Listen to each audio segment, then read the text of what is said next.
Muy bien, muchas gracias. Buenas tardes con todos los presentes.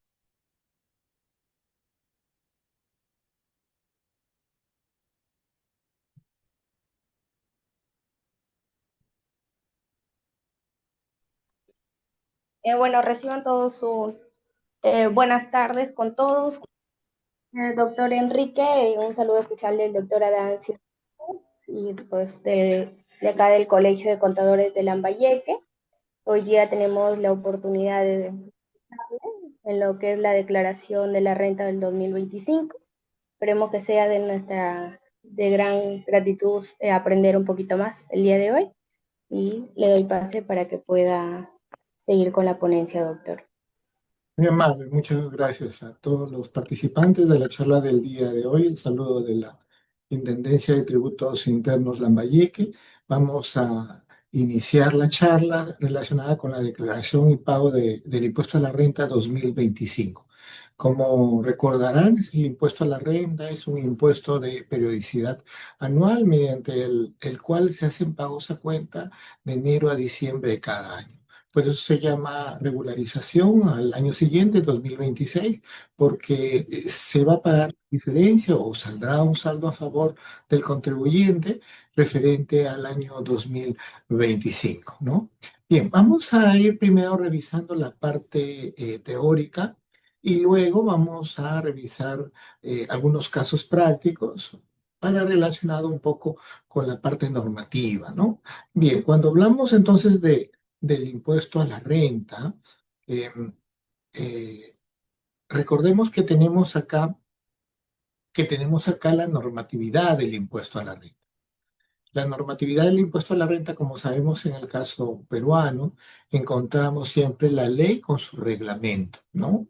La ley con su reglamento. Por lo tanto, vamos a tener la ley del IGB, ¿no? Vamos a tener la ley del IGB y con su reglamento del IGB. Vamos a tener la ley de renta con su reglamento de renta. Es decir, cada impuesto que tengamos va a tener ley y reglamento. En este caso, la declaración jurada anual del impuesto a la renta está pues relacionada con el texto único ordenado de la ley del impuesto a la renta, el decreto legislativo 179 del año 2004 y el reglamento que fue dado mediante decreto supremo 122-94. Como recordarán, de acuerdo a los principios tributarios internacionales, en la ley solamente pueden estar los atributos esenciales de cualquier tributo. De esto se trata que en el caso del impuesto a la renta, siempre en la ley va a estar la base imponible, va a estar las exoneraciones, van a estar las tasas, va a estar los sujetos obligados al pago. Es decir, se reserva para la ley estos elementos esenciales del tributo. Por eso se llama el principio constitucional reserva de ley. Se llama el principio de reserva de ley. Es decir, estos atributos solamente pueden estar en la ley, no pueden estar en una norma de menor jerarquía como el reglamento. En el reglamento está todo lo demás, que como es una norma reglamentaria, que trata de precisar, pues, aspectos relacionados que se han dicho en la ley. Siempre hay resoluciones que salen todos los años, siempre casi al final del año, ¿no? En este caso, la resolución de superintendencia 386 del año 2025 comienza a establecer el cronograma, ¿no? El cronograma para este año 2026 del impuesto a la renta del año 2025, ¿no? Hay que tener en cuenta que mediante la ley 31940, ¿no? Es una norma que salió eh, en el año 2023, ¿no? En noviembre del año 2023, y que ampliaba el plazo de presentación de la declaración jurada anual y del impuesto a la renta, pero para las microempresas, para las MIPES, ¿no? Para las microempresas que estén registradas como microempresas, para las MIPES, ¿no? Entonces, justamente lo que hace esta resolución de superintendencia 386-2025, como vamos a ver más adelante, es pues relacionar, ¿no? Los cronogramas que han salido con estas precisiones que se señalaban en la ley 31940. Muy bien, lo que vamos a ver el día de hoy en esta hora es la base legal, que ya la hemos visto, quiénes están los obligados a declarar, cuáles son los medios para presentar la declaración, cuáles son el balance de comprobación, que es muy conocido por nosotros, los contadores, los cronogramas que tenemos vigentes, la tasa del impuesto, el esquema general del impuesto a la renta y los principales gastos deducibles. Un caso práctico e informes y resoluciones del Tribunal Fiscal de Interés, ¿no? Que están relacionadas con el tema. Cuando hablamos de quienes se encuentran obligados a presentar la declaración, ¿no? La normatividad está estableciendo que están obligados a presentar los que hayan generado rentas, como es un poco lógico porque se llama impuesto a la renta, pero también están obligados a presentar los que hayan generado pérdida. Como sabemos contablemente, ¿no? Un ingreso, la renta se paga deduciendo los costos y los gastos que tuvieran los ingresos, ¿no? Entonces, podría ser que en alguna oportunidad los contribuyentes dentro de sus operaciones, los costos y los gastos hayan sido mayores a los ingresos y en realidad de repente va a originar una pérdida. Podría uno pensar que no está obligado a presentar porque es pérdida, no hay ganancia, pero sí, la norma lo precisa, señalando que también se tiene que presentar la declaración jurada de renta de tercera categoría, ¿no? Ya sea por el régimen general o MIPE tributario en el que se encuentra el contribuyente, ¿no?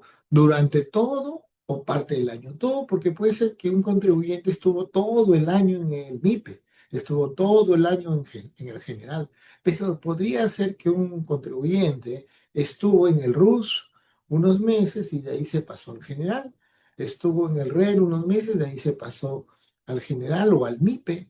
Entonces, solamente se va a tributar por los meses en el que estuvo pues en el general o en el MIPE correspondientemente. Como ustedes saben, recordarán, el RUS y el RER no presentan declaración jurada anual del impuesto a la renta. Entonces, básicamente ¿quién tienen que declarar de acuerdo a la norma? Los que hayan obtenido, generado rentas o pérdidas de tercera categoría durante todo o parte del año 2025. También hay también la norma señala, ya esto hace muchos años sale, que las empresas también que realizan operaciones grabadas por el ITF, pero que hacen sus pagos en efectivo, ¿no? No usan medios de pago, ¿no? Y estos pagos son pues más del 15% de sus obligaciones. La norma también los está pues poniendo como obligados, ¿no? Entonces, ¿cuáles son los medios para declarar? O sea, ¿cómo yo lo puedo declarar? Hay dos formularios virtuales. Uno que es simplificado y el otro sí que tiene más detalle, que le llaman completo, ¿no? ¿Quién presenta el simplificado? ¿Quién presenta el completo? Y ahí lo tenemos, miren. El completo, ¿no? El completo son sus ingresos netos superen las 1.700 UITs. Estamos hablando de 9.095.000 soles. Cuando un contribuyente de MIPE o general supera 9.095.000 soles, no presentará el simplificado, sino presentará el completo. Presentará el completo. También los que gocen de algún beneficio tributario, los que tengan algún convenio de estabilidad tributaria o jurídica, los que presenten información anual de los reportes local, reporte maestro, reporte país por país. Recordemos que estos reportes son presentados por las empresas intragrupo, las empresas que se encuentran vinculadas y necesariamente tienen que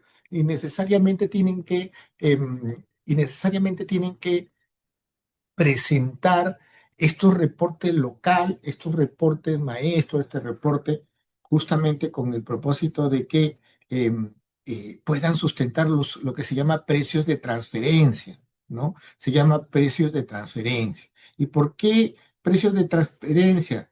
Eh, porque la misma norma, ¿no?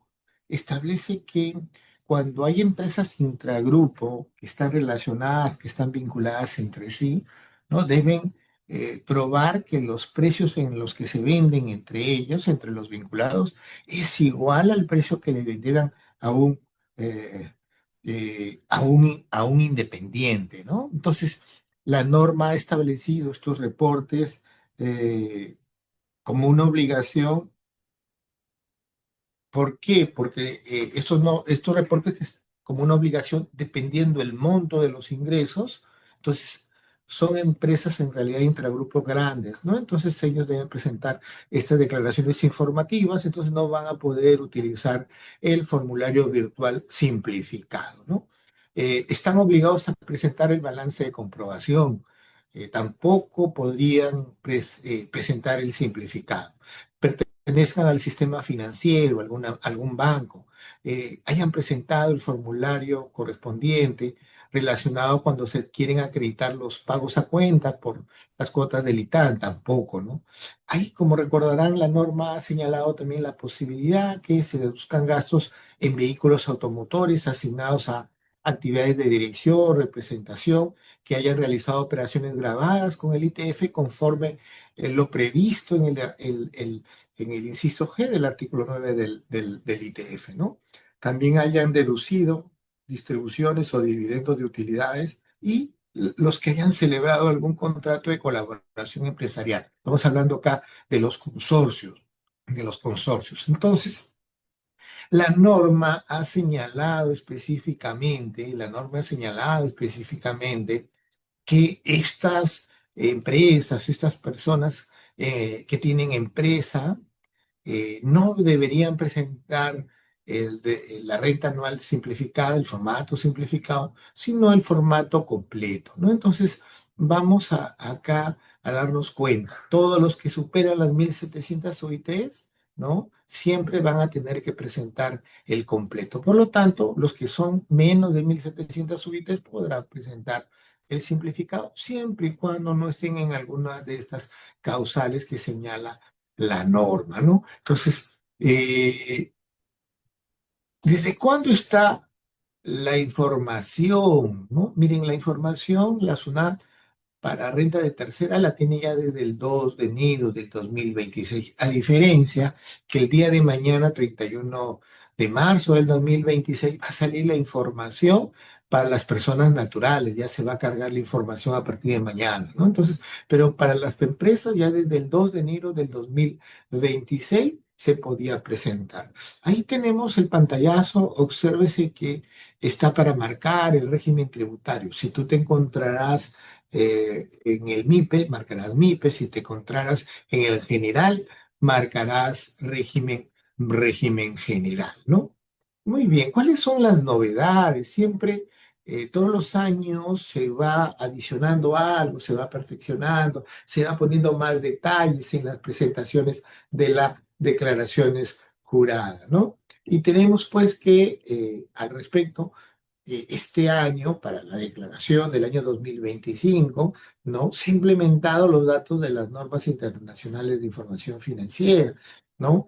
Eh, Como saben, pues, con el propósito de armonizar la contabilidad a nivel internacional, el Perú ya viene aplicando estos datos y se ha implementado pues justamente casilleros donde se debe presentar esta información que se le pide al contribuyente. Se ha habilitado la casilla 351 tanto para el impuesto a la renta del ingreso y del gasto relacionado con ingresos diferidos. Se ha puesto la casilla 108 para el arrastre de pérdidas. Es importante señalar que antes las declaraciones, es importante señalar que antes las declaraciones, cuando se presentaban, ya venía grabado el nombre del contador que había presentado la declaración el año anterior. En esta oportunidad, viene para llenar, y es un poco lógico porque a veces no siempre es el mismo contador que lleva la contabilidad al año siguiente, ¿no? No siempre es el mismo. Entonces, esta vez se verá llenar los datos los datos del contador, ¿no? Y se ha habilitado también mensajes de vencimiento, es decir, se le está comunicando a los contribuyentes las fechas en las cuales pues deben presentar las declaraciones, ¿no? Deben presentar las declaraciones. Eh, Bien, también es importante señalar que ya desde el 16 de febrero del 2025, ¿no? Ya se encuentra la información relacionada a todo lo que es saldo a favor, pagos a cuenta, retenciones del impuesto y el ITAM, que se haya querido pues aplicar como créditos contra los pagos a cuenta. Es importante tener en cuenta eso, es decir, se va a cargar de manera automática y ya lo tenemos a la fecha desde este 16 de febrero. Para que no haya duda, porque a veces cuando uno llena la declaración no tiene sus datos, en esta oportunidad pues ya subió la información, ya la tenemos ahí desde el 16 de febrero. Como recordarán, estos son datos que se restan en la declaración, ¿no? De la determinación. Recordemos también quiénes son los obligados a presentar el balance de comprobación.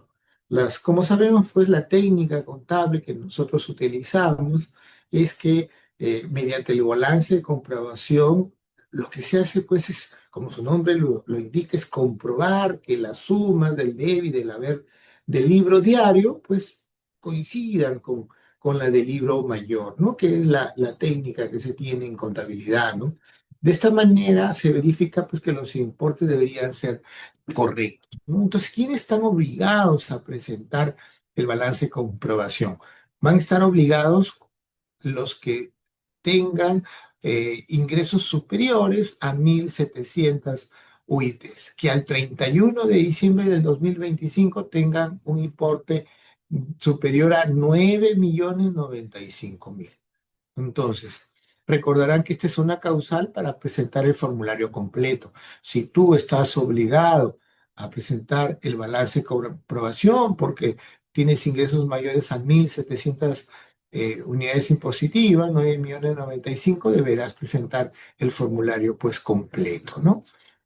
¿Cómo se determinan los montos de los ingresos? Si te toca o no te toca. Recordemos que hay que sumar las casillas 463, que son ventas netas, la 473, que son ingresos financieros grabados, las 475, que son otros ingresos grabados, y finalmente la 477, que está relacionada con la enajenación de valores y bienes del activo fijo. Entonces, esta sumatoria te va a decir, pues si tienes que presentar o no las declaraciones. ¿Quiénes no presentan las declaraciones a pesar que han pasado los montos?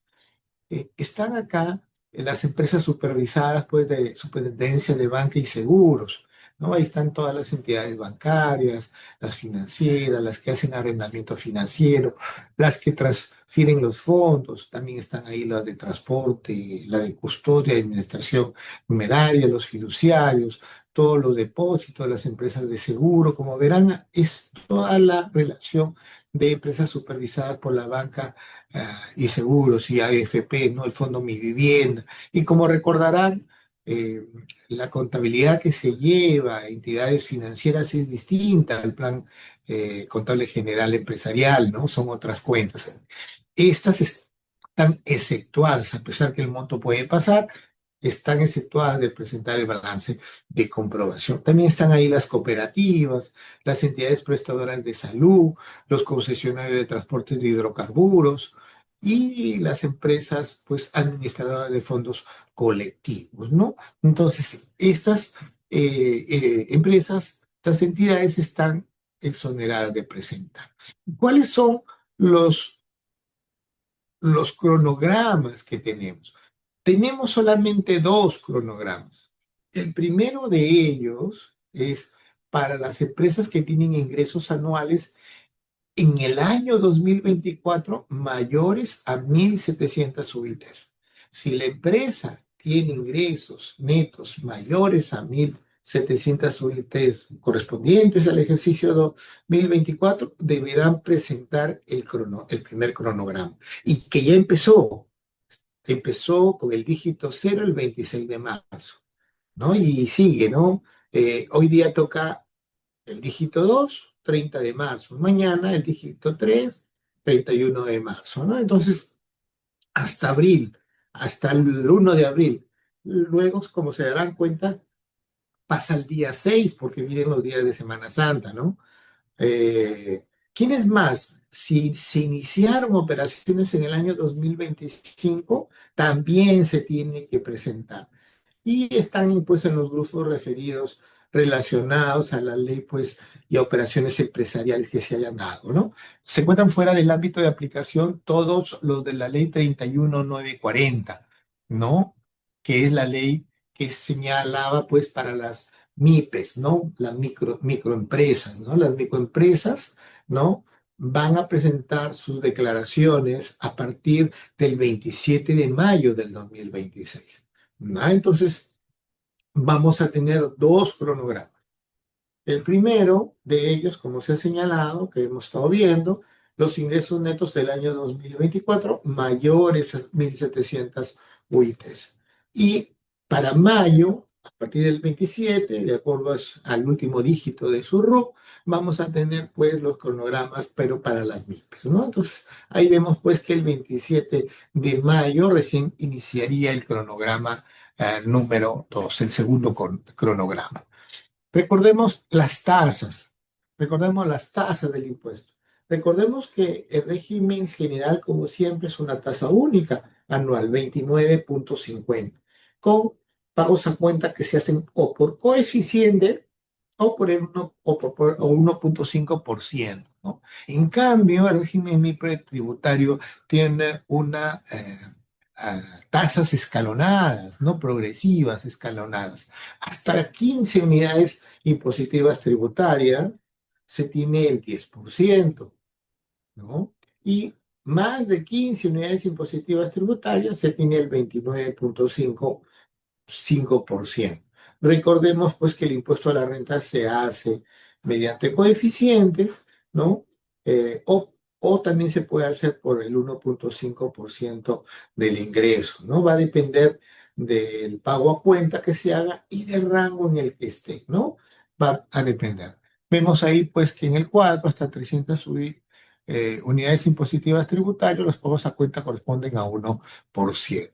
Muy bien, y este es el esquema general, este es el esquema general del impuesto a la renta.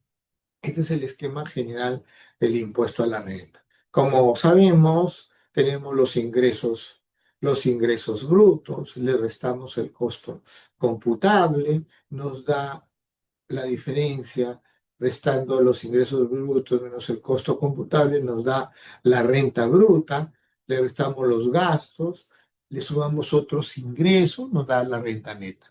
Recordemos que hay otros ingresos, ingresos brutos, ¿no?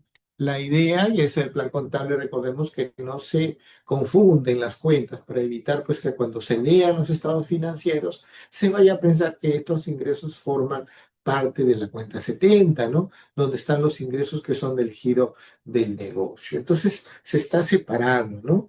Pero finalmente se suman todos los ingresos para la determinación y salga la renta neta. Luego, de la renta neta, las empresas lo que hacen es revisar su información. Y al revisar su formación, podría ser que se den cuenta, pues, que una, podría ser que se den cuenta que un gasto que pasaron no deberían haberlo pasado. Por lo tanto, lo adicionan, ¿no? Porque cuando uno pasa un gasto, va a restar la utilidad. Entonces, la idea es que se vuelva a cero. Entonces, ¿qué se hace? Se adiciona, ¿no? Para que algebraicamente pueda, pues, volverse el importe como debería ser para la determinación de la renta neta. O se deduzca, bien al revés, no se pudo en realidad eh, eh, un gasto pasar, pero debió pasarse y se resta. A ello también se agregan todas las pérdidas tributarias compensables, ¿no? Y finalmente me da la renta neta imponible. Luego se hace el cálculo, bueno, ya en el formulario virtual de frente ya no hay necesidad de calcular, ya de frente va a salir la información, se le restan todos los créditos y me sale el impuesto a la renta por regularizar o podría ser también un saldo a favor del contribuyente, ¿no? Cualquiera de las dos circunstancias. Entonces, ya habiendo recordado el esquema general, ¿no? Vamos también a recordar, antes de ver los casos prácticos, antes de ver estos casos, cuáles son los principales gastos que son deducibles.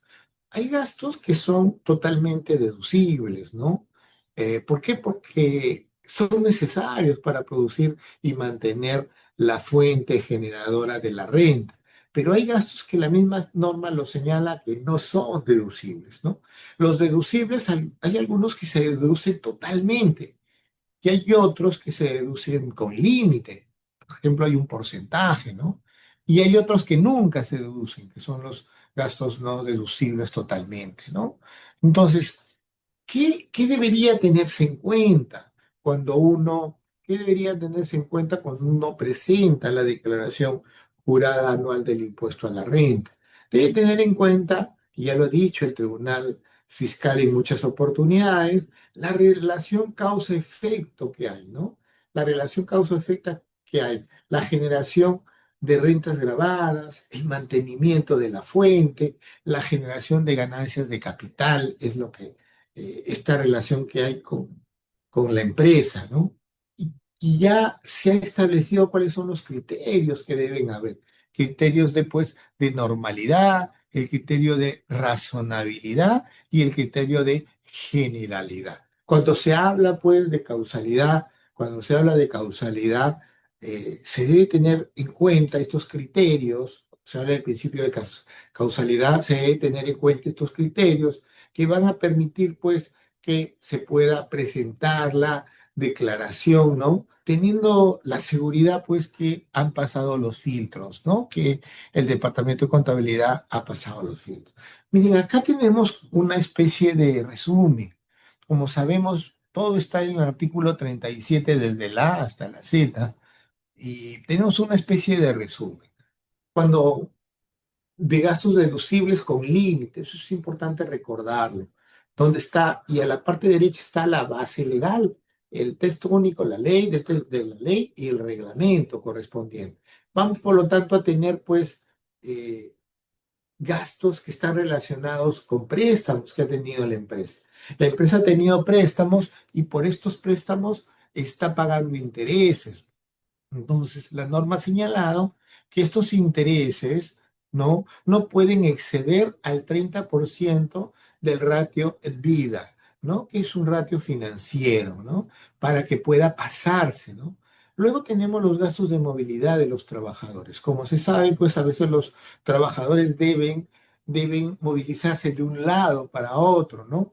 Y necesitan gastar en los pasajes. Entonces se ha creado ya hace muchos años atrás una planilla que no podrá exceder del 4% de la remuneración mínima vital por cada trabajador, ¿no? Para poder cumplir con la deducción del impuesto.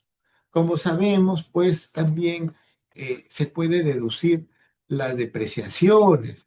Recordemos, pues, nosotros los contadores sabemos, pues, que los bienes que se compran con el tiempo van perdiendo justamente su valor y van perdiendo justamente su valor por el paso del tiempo, porque cuando se compra un bien está totalmente nuevo, pero a la medida que se va utilizando el bien va perdiendo su valor.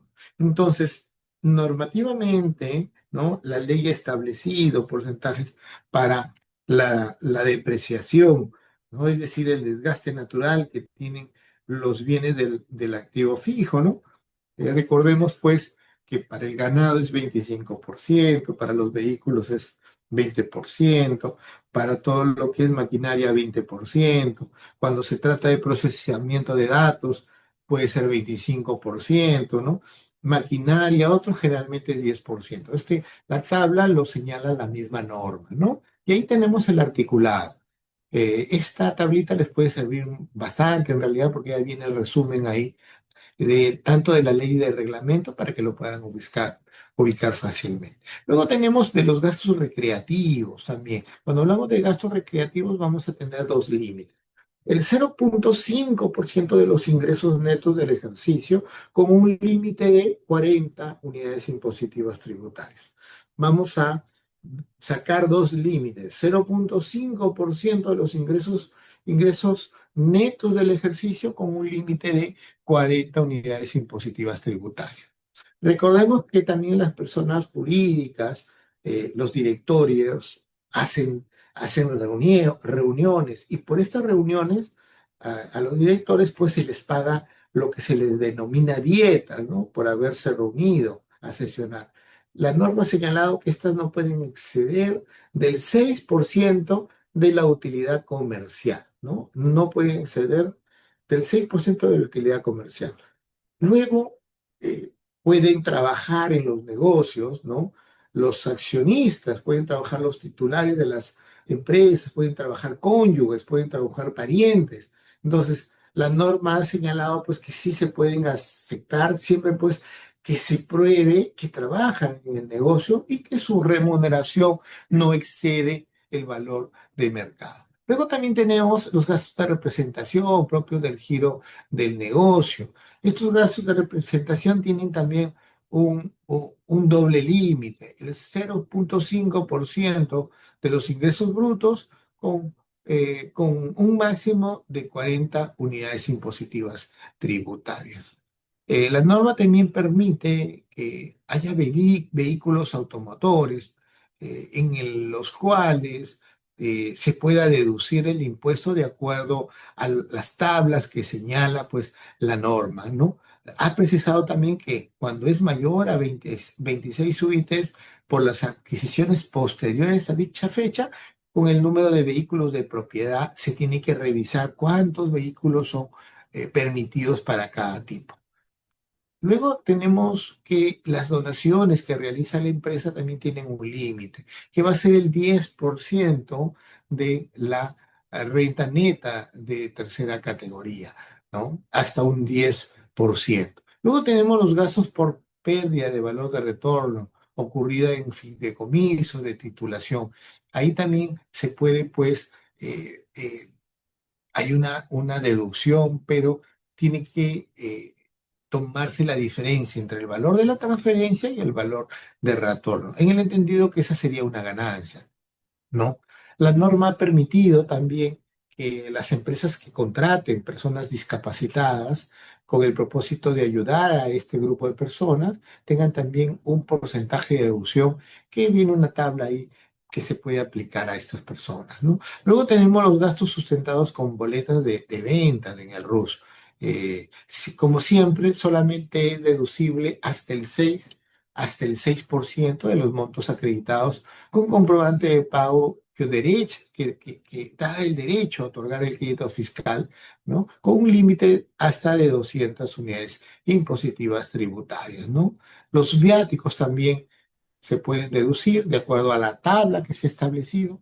A veces las empresas mandan a sus trabajadores a, a otros lugares con el propósito, pues, de aumentar la productividad.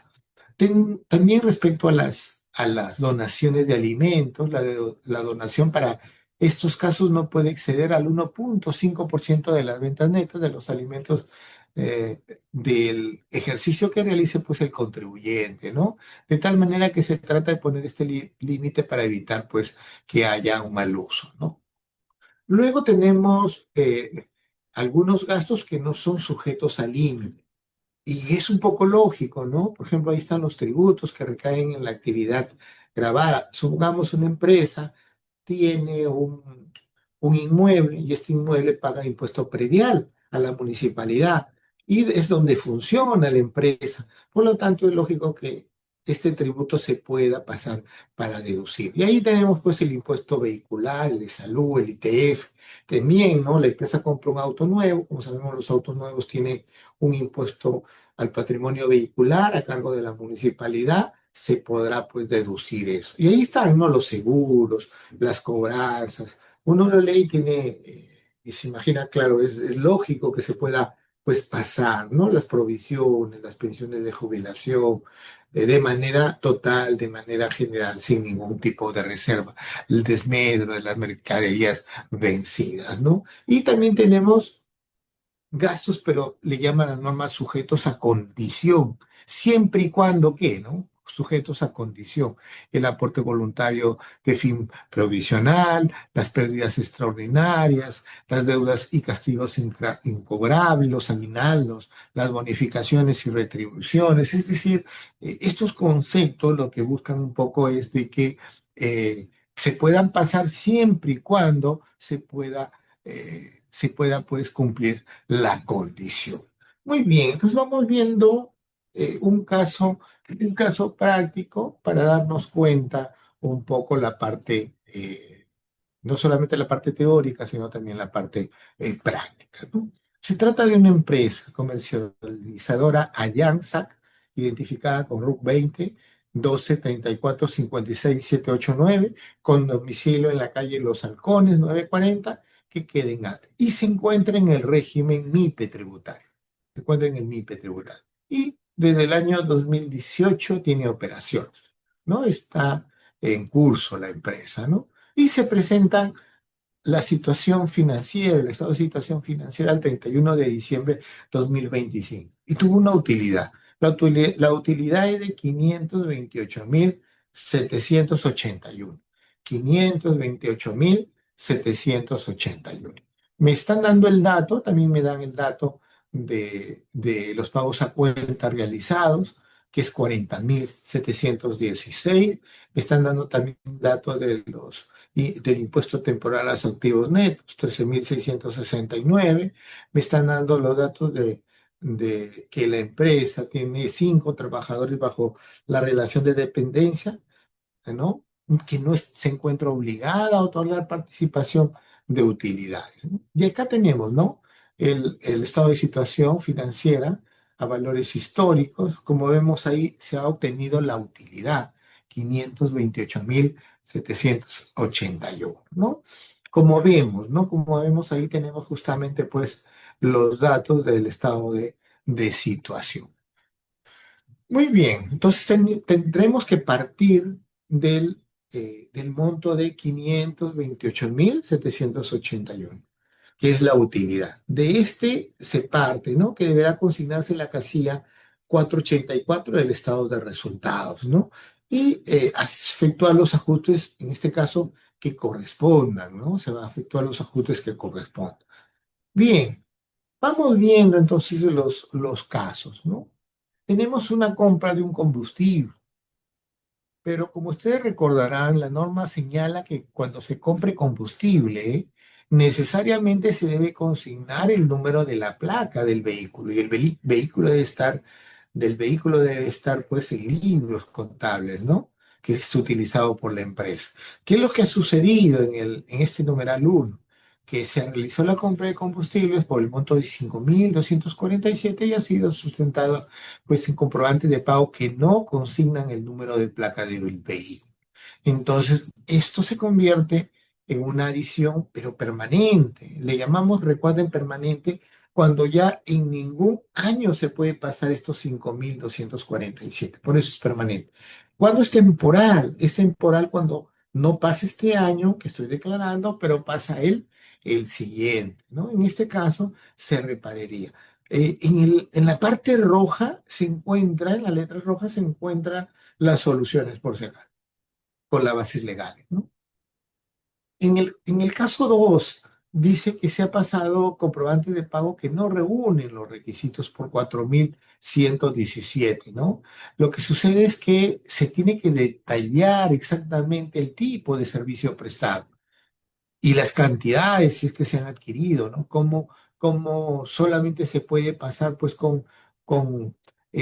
solamente con un comprobante, pues, pero que no tiene este detalle, no cumple no se sabe que se está adquiriendo. Entonces, tanto la compra de combustible, ¿no? Sin el número de placas, como esta compra pero no tiene el detalle de lo que se está comprando, sería pues un reparo permanente, ¿no? Permanente, ¿no? Luego sabemos pues que hay obligación de utilizar medios de pago. Cuando no se usan medios de pago se pierde el costo, el gasto, el crédito fiscal.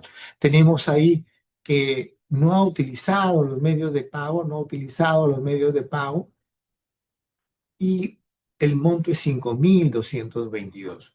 como no usan los medios de pago, también esta diferencia es permanente, no se puede tomar en los años siguientes. Luego hay un gasto de profesional cancelado, ¿no? En el ejercicio 2026, ¿no? Y dicho recibo ha sido pagado después de la declaración jurada anual del impuesto a la renta de 2025. Por lo tanto, como ha sido pagado después, la norma señala que debe estar pagado antes de la presentación de la declaración jurada anual. Habiéndose sido pagados después de la declaración jurada anual, estamos hablando de que esta sería una diferencia, pero temporal. Este año 2025 no se pasará y sí se podrá pasar el 2026 luego de cumplir con lo señalado en la norma, ¿no? Como siempre, no se puede pasar gastos que están sustentados solamente con una proforma, con alguna nota de venta, ¿no? Recordarán pues que ahora los documentos que sustentan son electrónicos, no se puede pasar eso, ¿no? Y finalmente, en el numeral 6 hay gastos de personales de accionistas. Recordemos que el ente, la empresa, es diferente a los socios, a los accionistas. Es totalmente diferente. Recordemos el principio de ente, ¿no? Que la empresa no tiene vida propia diferente a los de sus socios y accionistas, ¿no? Esto se encuentra en el artículo 44. Así como hay adiciones, ¿no? Errores que han habido y uno trata de adicionarlo para evitar que cobren un impuesto mayor, también hay deducciones. Cuando hablamos de deducciones, ¿no? Si no se hizo la deducción adicional por capacidad, se puede calcular y pedir la deducción, 20.207. Si se ha tenido ingresos por dividendos, ¿no? De una empresa a otra y no se ha hecho, pues, el ajuste correspondiente también se podría adicionar. En este caso, 28.200. Recordemos que los contratos de leasing deben ser ajustados anualmente, ¿no? Para eso se hace el cálculo de la depreciación de leasing, ¿no? Se hace el cálculo del vehículo, ¿no? De la vida útil que ha tenido y lo que se hace es calcularlo el 33% de manera anual por el importe de 50.000, que ha sido el dato que nos da el caso, 50.000, que es el monto del vehículo, se le multiplica por el porcentaje, 200%, por 12, entre 12 meses, por 5 que ha habido nada más. Recordemos que es desde agosto, septiembre, octubre, noviembre y diciembre, 5 meses. Me sale 4.217, ¿no? Y lo que hace el cálculo de la depreciación cuando es acelerada, recuerden que se tiene que reparar, no se puede pasar depreciaciones aceleradas, ¿no? Y me sale un total de 2.810, ¿no? Que es el cálculo que se está teniendo. Lo que se hace ahora es, con los datos que nos han dado del ITAN, ejercicio 2025, tenemos un total de deducciones de 396.412. La determinación del ITAN, como recordarán, tiene una base hasta 1.000, ¿no? Y el exceso justamente lo que hace es calcularse en el ejercicio por el exceso, que me sale 13.669. También me están dando los datos de los pagos a cuenta realizados por la empresa para que se puedan restar, ¿no? Para que se puedan restar. Y tenemos ahí la liquidación del impuesto, ¿no? De la renta imponible. Tenemos pues la utilidad, recuerden que la utilidad era 528.781, acá la tenemos, ¿no? 528.000 en la parte roja, ¿no? Y lo que se hace es adicionar y deducir de acuerdo a la fórmula. Tenemos adiciones de 176.464, tenemos deducciones por 51.217, me sale una renta imponible de 654.028. Ya en la declaración, en el formulario virtual, no hay que hacer este cálculo porque sale automático. Acá lo estamos haciendo para darnos cuenta cómo lo hace el sistema. Recordemos que el MIPE tributario tiene dos tasas, hasta 15 UITs 10% y la diferencia 29.5. 10% y 29.5. Se va haciendo el cálculo hasta 80.250, 10% me sale 8.000, de ahí calculo el 29.5. Finalmente mi saldo por regularizar será 136.574, ¿no? Entonces, esto para un poco recordar. Yo lo que les aconsejo, ya en la parte operativa, que para la verificación de los gastos, como sabemos, pues están en el elemento 6. No todas las empresas tienen todos los gastos. No todas las empresas tienen todos los gastos. Entonces hay que verificar cuál tipo de gastos se tiene y ver si este gasto es con límite, sin límite, con condición, sin condición, o se puede pasar totalmente. De tal manera que tú puedes verificar la información de tal y saber pues si hay que agregar, hay que hacer alguna adición o una deducción en el ejercicio gravable para la empresa. Luego tenemos el informe 41 del año 2024, ¿no? En este informe un poco se aclara respecto a la extensión prevista en la ley 31940 para la presentación de la declaración jurada anual del impuesto a la renta. Y la norma y la ley y ahora el informe señala pues que no les es aplicable las MIPE del régimen general y MIPE tributario, aun cuando los ingresos no hayan pasado las 1.700 UITs. Luego tenemos algunas resoluciones del Tribunal Fiscal, que han sido resoluciones en las cuales se ha tomado pues eh, en cuenta estos criterios que han permitido pues que la administración tributaria eh, pueda saber, y también los contribuyentes, cuáles han sido los criterios. Y ahí los tenemos, ¿no? La del año 2019, la 07308, ha señalado pues que cuando un contribuyente es fiscalizado y el contribuyente fiscalizado presenta su declaración rectificatoria con los datos señalados por la administración, esto ya no constituye reparos hechos por la administración, sino pues que está reconociendo justamente los reparos efectuados con anterioridad. Entonces, presentando la declaración rectificatoria con dichos montos, ya no estaríamos hablando de reparos. Luego tenemos la RTF 8082 de la Sala 5 del año 2024, pero esta está ya referida a la aplicación de las multas y sus gradualidades, ¿no? Y se señala pues que el numeral 1 del artículo 176 del Código Tributario, por no presentar declaraciones que contienen la determinación de la deuda tributaria, ¿no?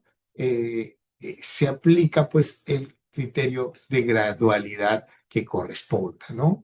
Tenemos la del año 2019, de la sala 3, la 8679, que siempre ha habido duda respecto a si es necesario y se puede hacer la compensación automática, ¿no? Y ya se ha aclarado que no hay ninguna prohibición en si no está habilitado el casillero, se hará pues con el formulario virtual 1648 porque le asiste el derecho al contribuyente. Luego tenemos el informe 124 del año 2025 relacionado con el ITAN de el impuesto pues temporal a los activos netos que puede ser compensado a solicitud de parte por todos los contribuyentes. Y también lo aclara, ¿no? Muy bien. Hemos visto el día de hoy un listado de los tipos de gasto que tiene la ley del impuesto a la renta, que lo podemos clasificar pues como gastos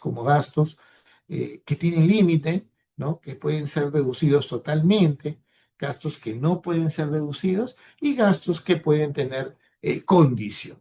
Muy bien, yo les voy a agradecer, por favor, em, que llenen la encuesta. Quedo atento por el chat a sus preguntas, ¿sí? Yo les voy a agradecer que llenen la encuesta, ¿sí? Ahí también le pueden tomar foto al formulario. A ver si puedo ponerles el enlace para que lo puedan también por el chat.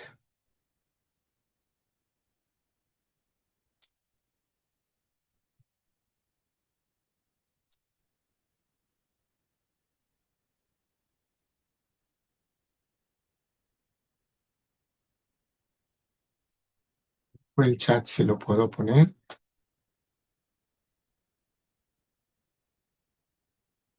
Sí, colegas, les voy a agradecer que vayan llenando la encuesta, ¿sí? Gracias.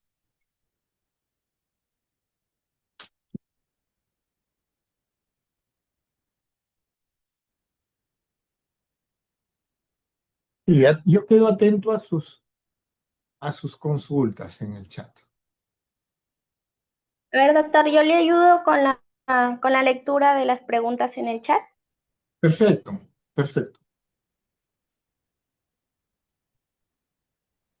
Dice, ¿el impuesto de alcabala es deducible? Si está relacionado el impuesto de alcabala con algún inmueble que se está adquiriendo para la empresa, la respuesta es sí. Recordemos que el impuesto de alcabala es un impuesto municipal en el cual el comprador paga la alcabala. Recordemos que es así, ¿no?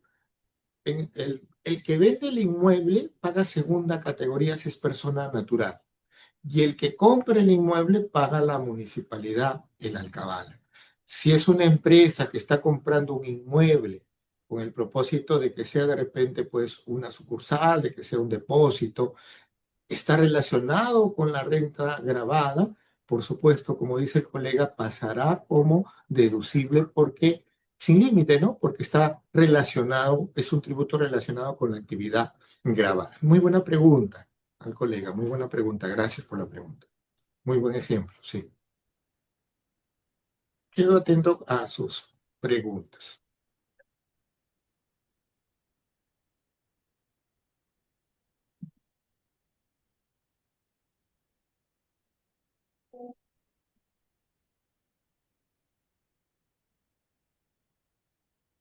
A ver, acá hay otra pregunta, doctor.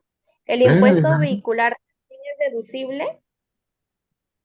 Buena pregunta también. Sí, recuerden que cuando uno compra un activo, necesariamente el activo debe figurar en libros.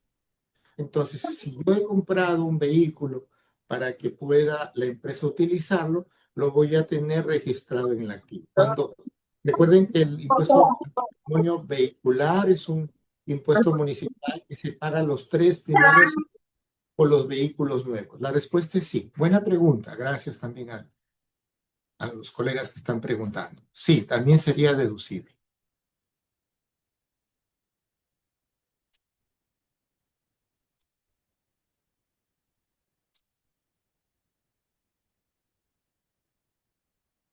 Lo que señala, por si acaso, la norma es que no es, por ejemplo, deducible el mismo impuesto a la renta. Y es un poco lógico, ¿no? Porque estamos pagando el impuesto a la renta y no vamos a deducir el mismo impuesto a la renta, ¿no? Sí, por favor, no se olviden de llenar la encuesta, les voy a agradecer mucho. Buena pregunta, colega, sí. Quedo atento a sus consultas.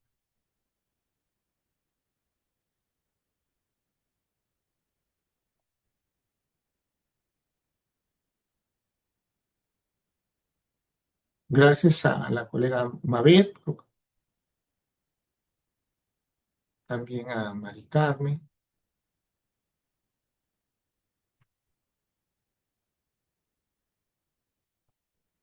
¿Alguna otra duda que tengan puede realizarlo a través del chat?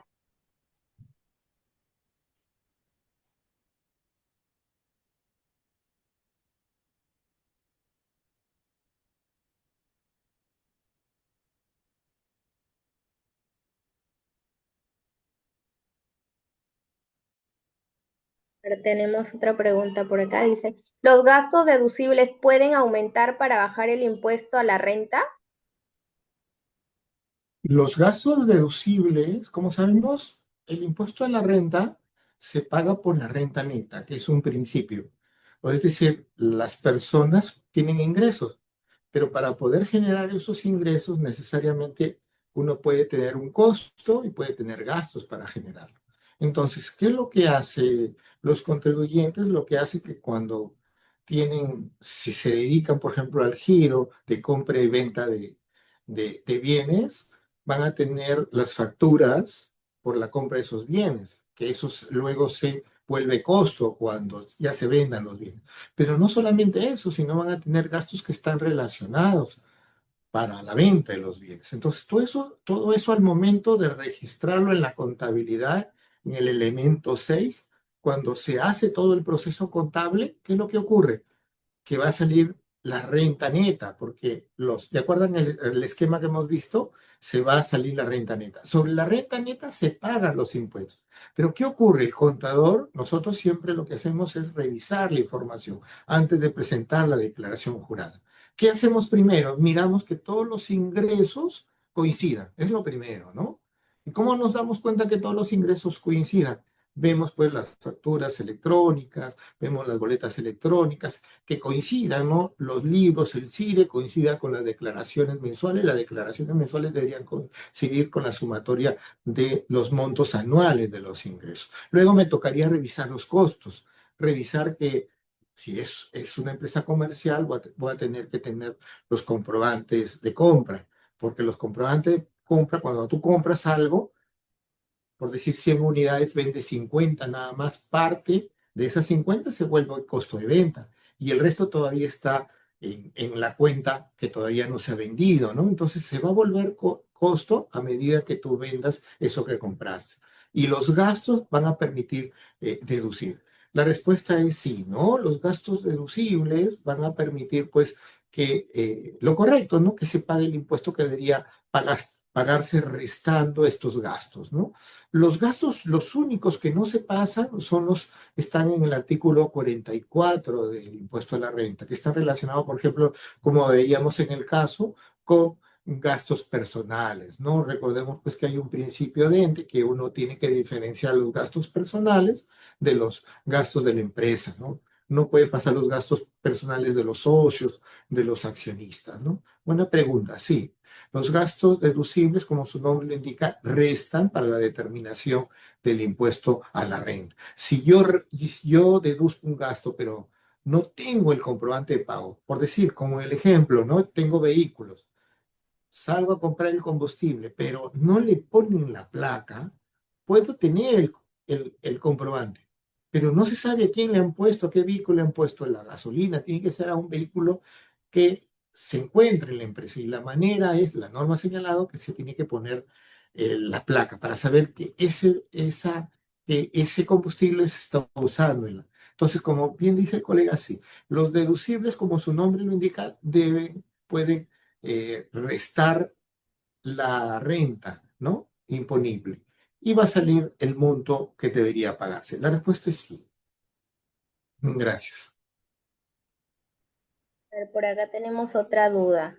Dice, ¿los arbitrios municipales son deducibles si el propietario tiene a su empresa registrada como persona natural con negocio en el ámbito tributario? Recordemos que los arbitrios tributarios son los que se pagan a la municipalidad por los servicios, ¿no? Servicios, por ejemplo, de barrido de las calles, servicio de serenazgo, todo lo que conocemos ahí, ¿no? Entonces, la norma ha señalado que si es una persona, ¿no? Que vive en la misma casa y que tiene su negocio, ha establecido porcentajes para los cuales poder pasar. No se pasaría totalmente, salvo que hay negocios que son totalmente independientes, que nadie vive ahí, ¿no? Entonces, los negocios en los cuales son independientes no viven ahí y están relacionados con la renta grabada, están relacionados con la fuente, se pueden deducir.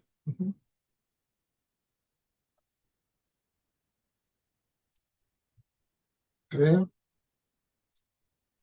A ver, por acá tenemos otra pregunta. Dice, pero si el vehículo no es de la empresa, ¿se le hace un contrato como alquiler? pero recordemos que cuando se habla de alquiler, ¿sí? Para poder probar, la probanza es importante.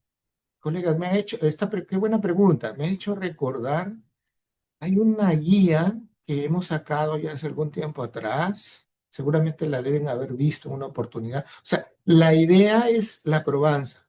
Si es un vehículo que se tiene un contrato, está registrado. Recuerden que tienen que tener el contrato legalizado ante notario. Tienen que tener el contrato legalizado ante notario, ¿ya? Todo arrendamiento, la norma señala en el reglamento comprobante de pago para que puedas valer el gasto, no solamente debo tener el contrato de arrendamiento con firma legalizada ante notario, que tenga, eso se llama que tenga fecha cierta, eso se llama que tenga fecha cierta. Entonces, si yo tengo un contrato con fecha cierta y tengo los pagos, hay que hacer los pagos directamente de la cuenta de la empresa para que todo esté correcto sin ninguna duda, ¿no? Y se utiliza para las actividades de la empresa, no de manera personal, ¿no? Los gastos que se paguen por el arrendamiento se pueden pagar, pero el dueño del vehículo es la persona, ¿no? Es la persona, el dueño del vehículo es la persona que está alquilando. Él ante la municipalidad va a tener que pagar el impuesto. ¿Ya? Es como lo que ocurre, es buena pregunta, colega. Es como a veces lo que ocurre, miren, a veces yo, bueno, de manera figurada, una persona X, Juan Pérez, alquila una casa y dentro del contrato de alquiler le pone que el impuesto a la renta de primera categoría la debe pagar el inquilino. Lo pone en el contrato, ¿no? Pero la SUNAT, ¿a quién le cobra? No le cobra al inquilino, la SUNAT le cobra ¿a quién? Al propietario de la casa. ¿Verdad? ¿Por qué? Porque son impuestos directos. Igual es el impuesto al patrimonio vehicular, es un impuesto directo. Independientemente que haya un contrato, el impuesto al patrimonio vehicular lo pagará el propietario ante la municipalidad. ¿Sí? ¿Qué caso es distinto cuando los vehículos están desde el inicio con a nombre pues de la empresa? Buena pregunta, gracias. Sí, por favor, van llenando. Otra duda, si es una persona natural con negocio y tiene un vehículo a su nombre, ¿se puede deducir los gastos de combustible? Que tenga negocio, que tenga negocio y lo utilice para el negocio, sí, señalando la placa. Es igualito como el caso. Recordemos que las empresas, es buena pregunta también, colega. Recordemos que una empresa se puede Puede formar. sacar el carro a nombre de a nombre del Conrup. Sí sabes, ¿sí? Claro, claro. Sí, sí, colega, cierto. Miren, lo que sucede es que es así. Una empresa puede tener una persona Hola, natural. Daisy. ¿Qué quiere? A ver, Mi por ahí amiga, un micro. Por ahí hay un micro, ¿sí, los dos colegas? quieren. Sí, por ahí hay un micro por ahí abierto. Sí. A ver, para la pregunta. Lo que pasa es que uno puede poner empresa como persona natural, con nombre y apellido, y tiene su empresa, y puede poner también empresa como una persona jurídica, sociedad anónima, en fin, las que conocemos, ¿no? Y puede comprar un vehículo para la empresa, si es persona natural, está a nombre de la empresa, pero va a estar en libros que el vehículo, si es persona natural, está dentro de la empresa. Ahí la probanza. Si no, tampoco no se puede pasar la depreciación. Recuerden que la depreciación los bienes deben estar registrados, ¿no? Los bienes deben estar registrados. Entonces, en ese caso, la respuesta es sí también. Si cumple la formalidad de estar en libros, estar registrado, que los comprobantes se pidan con el nombre de la placa, nombre del vehículo, se podrá. Y que sea, recuerden, miren acá, por si acaso, recuerden acá, miren, que sea razonable. Les digo esto porque a veces vemos sábados y domingos en lugares en los cuales está la familia, vemos vehículos que tienen logo y son de empresas jurídicas. Tiene que ser razonable, ¿no? Vengan acá, razonabilidad, normalidad y generalidad. ¿Ya? Esto es para todo, así tengan los documentos. Ah, les quería enseñar lo que hay. A ver un ratito, colegas, para mostrarles. Miren, déjenme buscarlo, por favor, ¿sí? Un ratito. Quería mostrarles lo que ha sido publicado por SUNAT. Les va a servir mucho. Un ratito.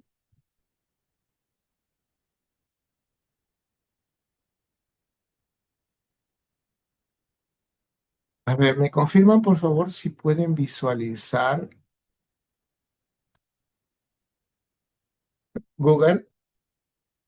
¿Pueden visualizar mi pantalla con Google? ¿Sí? No, doctor, no se visualiza Bueno, nada. no, a ver, espere. ¿Ahora lo pueden visualizar? Está cargando. Cargando, a ver, me avisan colegas. Ahora sí. Ya, ustedes pongan Feaciencia, en Google ponen Feaciencia SUNAT y le va a salir guía de referencia Feaciencia de los gastos. Le dan clic, lo abre y este material lo hemos colgado porque como da duda, ¿no? A veces, ¿no? Dice Feaciencia de los gastos y viene una guía referencial. ¿Por qué referencial? Porque yo tengo que ver cuando se trata de gastos de remuneración al personal, cuando se trata de gastos de publicidad, cuando se trata de gastos de capacitación, cuando se trata de gastos de viaje, ¿qué vas a pedir la SUNAT cuando te haga la fiscalización? Gastos de remuneración al personal te puede pedir, bueno, te va a pedir los contratos de trabajo, el organigrama, todo esto te podría pedir para aprobar la relación laboral. ¿No? Los documentos, el legajo personal, los sistemas, sobre todo, por ejemplo, a veces trabajan familiares, ¿no? O los socios, los accionistas, te podría pedir todos estos documentos. Cuando se trata de gastos de publicidad, te podría pedir las cotizaciones, te podría pedir el detalle de la publicidad, cuándo salió la publicidad, cuáles son los contratos, cuáles son los informes, correos que te hayan mandado. Cuando se trata de gastos de capacitación al personal, te puede pedir los contratos, te puede pedir las adendas, el plan de capacitación, cuándo fueron, cuál es la constancia en la matrícula, todo esto. O sea, no solamente es importante tener los documentos que prueben la fehaciencia de los gastos que se realizaron. Y cuando se trata de gastos de viaje, ¿no? Las acreditaciones que los trabajadores se cuentan declarados ante SUNAT, el que viajó debe estar en el PLAME, ¿no? Y así, las invitaciones que tuvieron, por qué está viajando, qué es lo que hizo allá, y se puede pasar normal. Siempre es la probanza, siempre la probanza. Por si acaso esto se cuenta colgado, cuenta colgado en Google y lo ha puesto justamente la administración tributaria un poco para poder, para que los contribuyentes tengan conocimiento de que se puede pedir, la administración pide cuando se trata de estos tipos de gastos, ¿sí? Muy bien, quería mostrarles eso. Muy bien, no sé si hay alguna otra duda, alguna otra pregunta. Sí, A creo que ver, hay una pregunta por acá. A ver, dice, ¿los gastos generados por una movilidad o un local dado en cesión en uso legalizado también pueden considerarse como gastos deducibles? los gastos generados por una movilidad o un local dado en sesión ya legalizado, voy a hacer. Cuando es sesión en uso, lo permite la norma y lo señala la misma norma. Eso sí pasa normal. Cuando se trata de gastos de movilidad, son gastos de movilidad, debería aprobarse con los contratos, como dice ahí la fehaciencia, que exista y que sea razonable. Sí, pasa. Pero la probanza, colegas, es importante, ¿ya? La probanza es importante, que no solamente tenga el pago que haya realizado y la factura, sino que esté sustentado con todos los elementos de que realmente se hizo, ¿ya? La probanza es importante. La respuesta sería así, ¿no? Tal como sesión en uso, sí, no hay problema, se pasa. Con el respectivo contrato, no se olviden siempre con los contratos. ¿Se puede existir un gasto de seguro si tiene un... No. Buena pregunta. A ver, no se puede deducir porque no hay causalidad, ¿ya? Recordemos que los recibos de honorarios son emitidos por trabajadores independientes. A eso se le llamaría liberalidad. O sea, tú lo puedes gastar porque de repente, no sé, la empresa quiere, pero le llaman liberalidad porque lo gastas, pero lo tienes que adicionar. Es decir, no se pasa como gasto. Buena pregunta, Mabel. Acá hablamos de el criterio del principio de liberalidad, ¿ya? O sea, una empresa puede pagar y lo adiciona y no pasa nada, ¿no? No hay problema, porque lo está dando, no está en planilla, no hay relación de causalidad, porque no está en planilla y le está pagando el seguro, ¿no? Recordemos que acá los seguros, miren, Por acá estamos. Los seguros que no tienen condición se pasan totalmente, son para los que están relacionados con los trabajadores, ¿no? Recordemos también que hay un seguro de vida, ¿no? Que es obligatorio de acuerdo cuando cumple el trabajador los años dentro de la empresa, ¿no? Gracias, Amabel, gracias por la pregunta. Sí, ahí hay que tener en cuenta la causalidad. Miren, la clave para revisar los gastos de manera operativa, hagan un Excel, si no tienen una macro, un Excel, y comienzan a hacer el detalle de todo el elemento 6, porque eso es el que se va a restar, ¿no? No todas las empresas tienen todo. Y comienzan a relacionar con este cuadro, con el cuadro del artículo 37, que acá hay un resumen, ¿no? Que acá hay un resumen. Si tiene préstamos, si cumple 30% del EBITDA, que no se pase. Si tiene gastos de movilidad, 4%, miran, uno por uno a ver si pasa o no pasa, porque es por día esto. Si tienen depreciaciones, la tabla de depreciación. Si tienen gastos destinados a recreativo, que no pasen el 5% de acuerdo o 40 UITs y así, ¿no? Esta parte de acá viene a ser un resumen y miren, viene la base legal tanto de la ley como del reglamento. ¿Ya? Es un consejo para revisarlo, ¿no? Siempre es bueno no hacerlo todo al final, porque va a depender del volumen de la empresa, se vuelve un poco más tedioso. Yo aconsejaría que lo revisen de manera mensual cuando el volumen es muy alto, ¿no? Muy bien, no sé si hay otra duda, otra pregunta. Buenas preguntas, colega, gracias.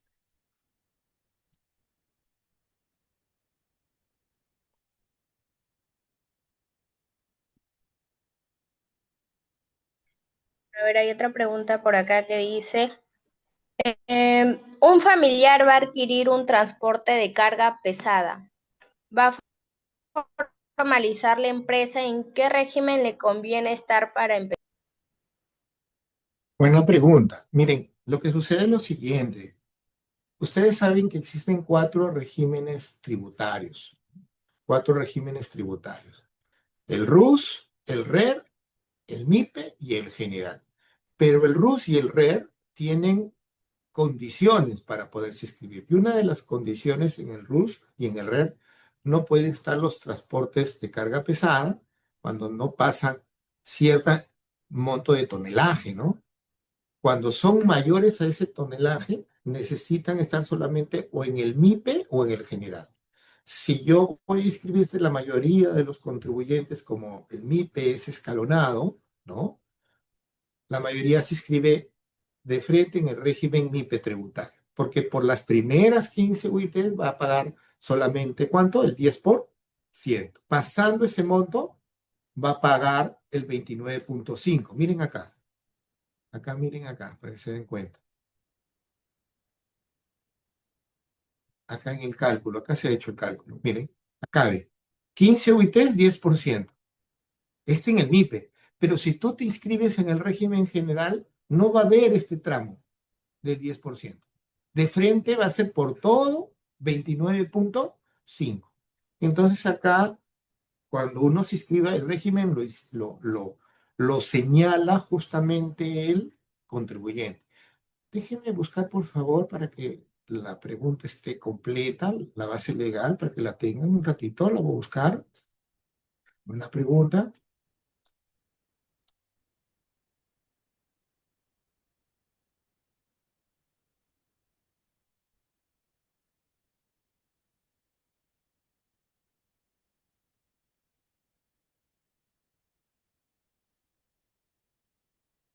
A ver, me confirman, por favor, si lo pueden visualizar. ¿Me confirman si lo pueden visualizar, por favor?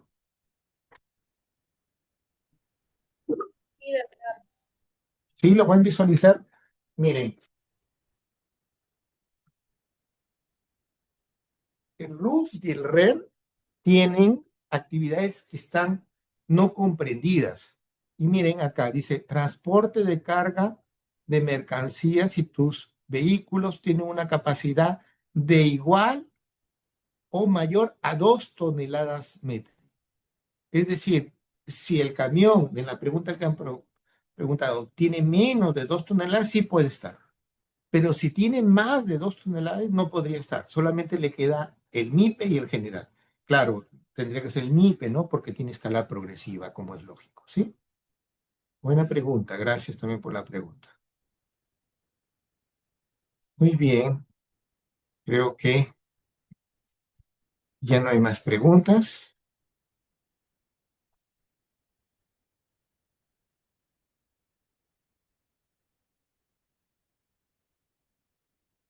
Por ahí preguntan, ¿una farmacia pequeña puede estar en el RUS?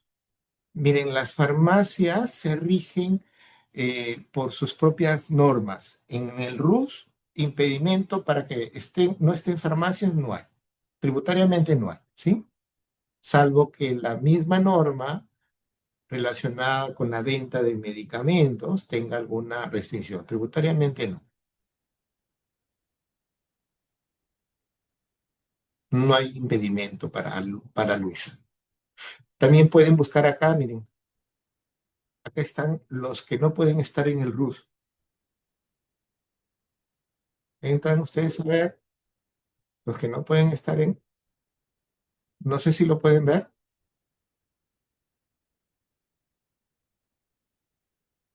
no sé, colegas, si lo pueden ver.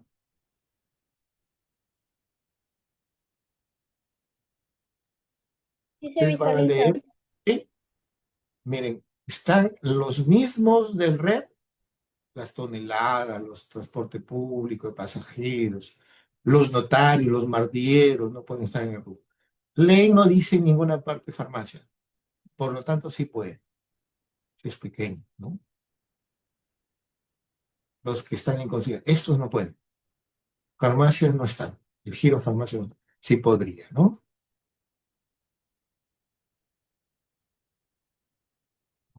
Muy bien, creo que ya no hay ninguna otra consulta. Creo que ya no, ¿no? No, creo Muy que bien, ya no hay. colegas.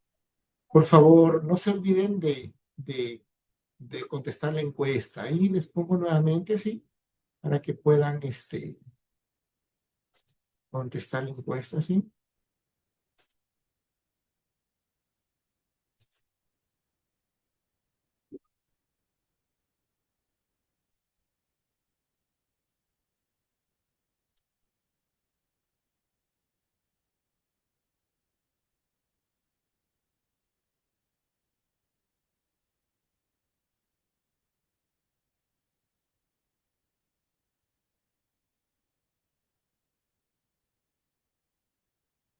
A ver, me confirman si lo pueden visualizar.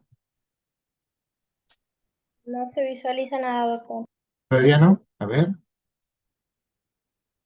¿ahora lo pueden ver? ¿Mm? Sí, ahora sí se visualiza. Y por favor, colegas, no se olviden. Son 4 preguntas nada más, ¿sí? A ver, les copio también el enlace por el chat nuevamente para que los que no hayan respondido lo puedan responder, ¿sí? Bien.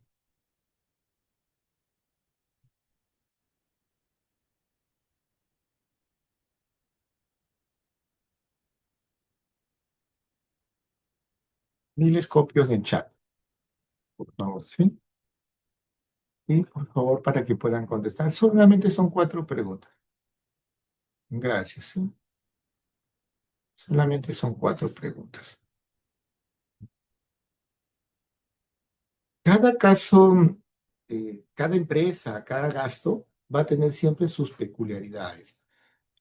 Acá lo importante, y el Tribunal Fiscal ha señalado, que no basta, que no basta con tener solamente el comprobante de pago, la factura, no basta solamente con tener el medio de pago incluso, sino que hay que tener los elementos relacionados, contratos, correos, proformas y todo lo que ayude a- a señalar pues que es un gasto fehaciente, ¿verdad? Que es un gasto fehaciente. Eso es importante.